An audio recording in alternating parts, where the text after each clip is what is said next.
बऱ्याच वेळा तुम्ही कोर्ट मॅरेज किंवा रजिस्टर्ड मॅरेज हे शब्द ऐकले असतील. अनेकांना या दोन्ही गोष्टी एकसारख्याच वाटत असतील, पण या दोन्ही वेगवेगळ्या गोष्टी आहेत. कोर्ट मॅरेज आणि रजिस्टर्ड मॅरेज या दोन गोष्टीतील काय फरक आहे, हेच आज आपण जाणून घेणार आहोत. मित्रांनो, कोर्ट मॅरेज म्हणजे जेव्हा तुम्ही कोणत्याही पद्धतीने लग्न केले नसेल, अशा वेळी तुम्ही कोर्ट मॅरेज करू शकता. यात मॅरेज ऑफिसरच्या साक्षीने कोर्ट कायदेशीर लग्न करू शकतात.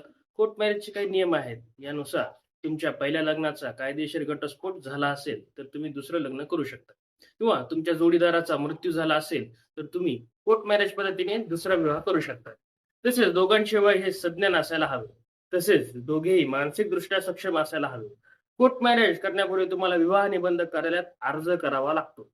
मग नोटीस निबंधकाद्वारे प्रसिद्ध केली जाते, जेणेकरून जोडप्याच्या लग्नाबाबत कोणत्याही व्यक्तीला काही अडचण असेल, तर ते आक्षेप नोंदवू शकतात. आणि हा आक्षेप कायद्यात बसेल असाच असायला हवा. जर अर्ज केल्यावर नोटीस प्रसिद्ध झाल्यापासून 30 दिवसांमध्ये कोणत्याही व्यक्तीने जोडप्याच्या लग्नावर आक्षेप नोंदवला नाही, तर जोडपे बिनदिक्कतपणे कोर्ट मॅरेज करू शकतात. कोर्ट मॅरेज करण्यासाठी 3 साक्षीदार असावे लागतात. मित्रांनो, मॅरेज रजिस्ट्रेशन किंवा रजिस्टर्ड मॅरेज म्हणजेच तुम्ही मॅरेज रजिस्टर्ड ऑफिसमध्ये जाऊन मॅरेज रजिस्ट्रेशनसाठी रजिस्ट्रारकडे आपल्या विवाह नोंदणीसाठी अर्ज करू शकता.